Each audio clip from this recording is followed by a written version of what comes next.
he did not get here by accident. He built this life through years of discipline, through risk most people were too afraid to take, and through decisions other men avoided out of fear. Around him sit women who want access to what he built.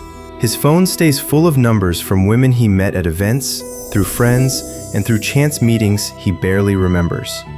None of that attention solves his actual problem. He is not lonely, he is surrounded. What he lacks is a way to tell the difference between a woman who genuinely wants to build alongside him and a woman who only wants a share of what he already built. He has watched other successful men get this wrong. He has watched what happens after. He has sat across from friends describing a colleague who met a woman through a casual introduction at a party, moved fast because the attraction felt undeniable, and built a life with her before he understood who she really was underneath the surface. 2 years later, that colleague lost control of his own bank accounts.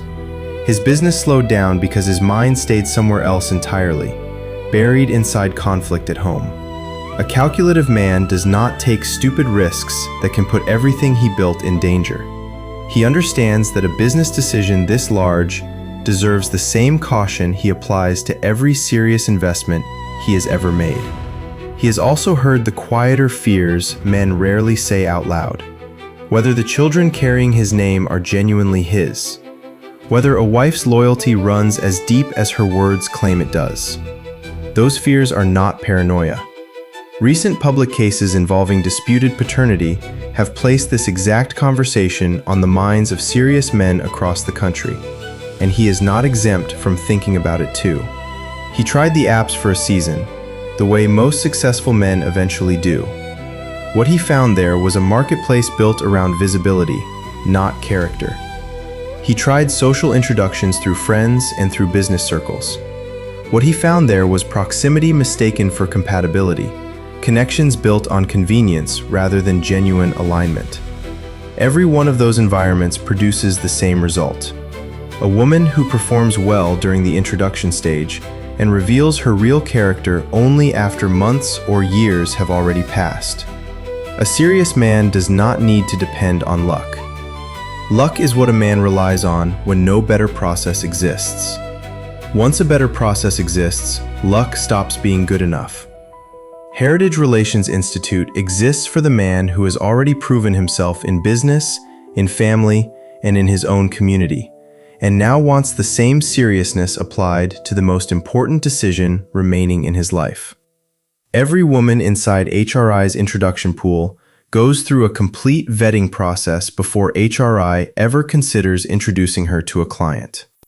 She completes documentation, medical checks, and police clearance. She sits through structured interviews and psychometric testing designed to reveal her true character under pressure, not just her presentation during a single conversation. She participates in training sessions where staff quietly observe her patterns, her reactions, and her consistency over time. Independent reference checks confirm what people who already know her say about her character when she is not in the room.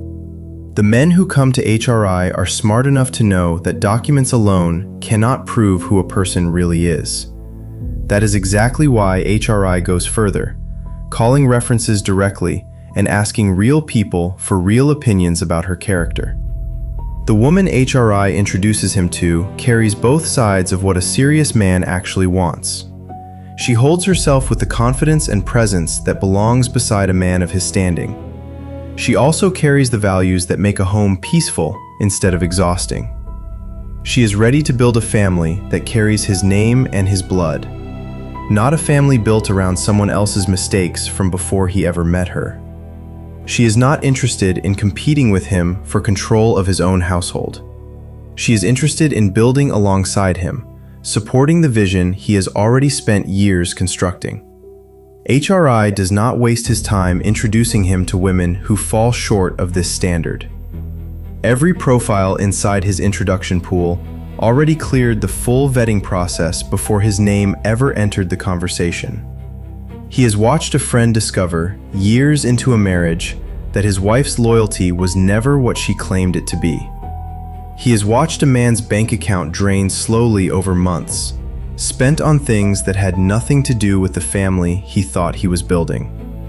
He has watched a business decline because the man running it could no longer focus, his attention consumed by chaos waiting for him every evening at home. These outcomes did not happen because these men were foolish. They happened because nobody gave them a reliable way to see the truth before it was already too late to walk away easily. HRI's process is designed so that a woman cannot rely only on charm or words to pass through it. She must pass through documentation, medical checks, police clearance, interviews, psychometric testing, logical reasoning assessment, training participation, trainer observation, staff observation, peer observation, reference checks, and secondary reference checks. A woman who is only performing good character cannot maintain that performance across every one of these stages, in front of trained staff who know exactly what genuine character looks like under real pressure. Once he joins HRI, he receives access to 3 profiles drawn from women who already completed the full vetting process described earlier. Every profile includes a character assessment, a value summary, and confirmation that her background checks came back clean. He reviews these profiles with complete information, not guesswork based on a photograph and a job title. The introduction window that follows gives him structured time to meet these women in a guided setting, arranged by HRI staff rather than left entirely to chance. Following every introduction, HRI gives him a defined period to reflect fully before moving forward. There is no artificial urgency pushing him toward a decision he has not fully considered. There is no pressure from the platform designed to rush his judgment. A decision made with real information and real time behind it carries much more certainty and information than a decision made under pressure. That certainty is exactly what separates a man who chooses well from a man who simply got lucky for a while before things fell apart. What HRI offers him is not entertainment. It is a serious process built to protect a serious man from the single decision capable of undoing everything he has already accomplished. Every dollar he invests into this process goes toward vetting, verification, and protection that no dating app or casual introduction could ever provide him. He is a man who does not take stupid risks with his hard work. He does not need convincing that success matters. He already knows that better than anyone advising him. What he needs is a process built specifically to protect that success from the one decision most men never learn how to vet properly until it is already too late. He built everything he has through discipline, through calculated risk, and through refusing to settle for less than what he was capable of achieving. The same discipline that built his success now deserves to protect it. Heritage Relations Institute exists for exactly this reason. Every woman inside the introduction pool has been vetted through documentation, medical checks, police clearance, psychometric testing, training observation, and independent reference verification. He does not need luck anymore. He needs a process worthy of everything he has already built.